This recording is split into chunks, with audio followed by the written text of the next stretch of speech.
एक गांव में एक बड़ा साहूकार रहता था जो अपनी संपत्ति और रुतबे के लिए दूर दूर तक मशहूर था। साहूकार का अपने पैसे, नाम और प्रभाव पर बहुत घमंड था। वह अपनी प्रतिष्ठा बनाए रखने के लिए दूसरों की भावनाओं की परवाह किए बिना हर वे काम करता था जो उसे सही लगता था।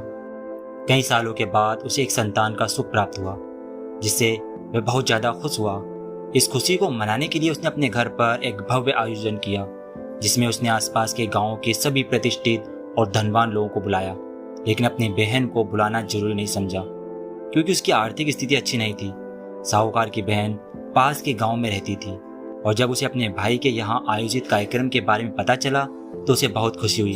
उसने सोचा कि भाई ने उसे बुलाने की जरूरत नहीं समझी होगी क्योंकि वे तो परिवार का हिस्सा है। इस यकीन के साथ उसने तैयारियां की और बिना निमंत्रण के भाई के घर पहुंच गई। जैसे ही बहन अपने मायके पहुंची, वहां का भव्य आयोजन देखकर उसकी खुशी का ठिकाना न रहा। वे तुरंत अपने भाई से मिलने के लिए आगे बढ़ी, लेकिन भाई ने अपनी बहन को पुराने कपड़े में देखकर उसे नजरअंदाज कर दिया। वे तुरंत कोई बहाना बनाकर वहां से चला गया, जिससे बहन को लगा कि वे बहुत व्यस्त होगा। थोड़ी देर बाद बहन अपनी भाभी से मिली जिसने उसे खाना खाने के लिए बैठने का आग्रह किया।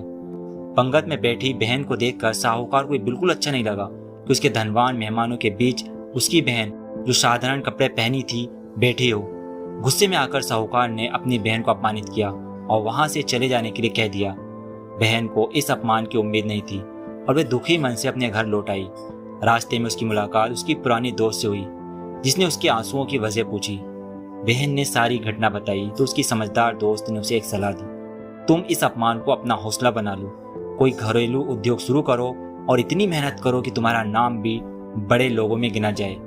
दोस्त की बातों ने बहन को प्रेरित किया और उसने अपने घर लौटते ही एक घरेलू उद्योग शुरू कर दिया।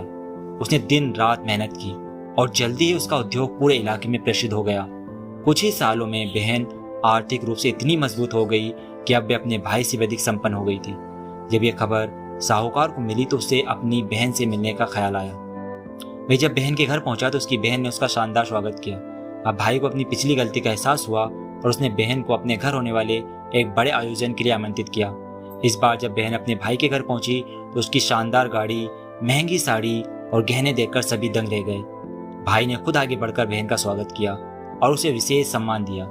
बहन को चांदी की थाली में खाना परोसा गया, लेकिन बहन ने खाने के निवाले अपनी सजी धजी साड़ी और गहनों पर रख दिए। सबने हैरान होकर पूछा, तुम ऐसा क्यों कर रही हो? तब बहन ने कहा, आज मेरा मान सम्मान मेरे कपड़ों और गहनों की वजह से हो रहा है, मेरे खुद की वजह से नहीं। ये सुनकर साहूकार को अपनी गलती का एहसास हुआ। उसने अपनी बहन से माफी मांगी और बहन ने उसे माफ करते हुए गले लगा लिया। ये कहानी हमें सिखाती है कि रिश्ते धन दौलत से बढ़कर होते हैं। पैसे आ जा सकते हैं, लेकिन रिश्ते एक बार टूट जाए तो उन्हें फिर से पाना मुश्किल होता है। कहानी अच्छी लगी हो तो कहानी को लाइक और शेयर करें और इस चैनल को सब्सक्राइब भी जरूर करें।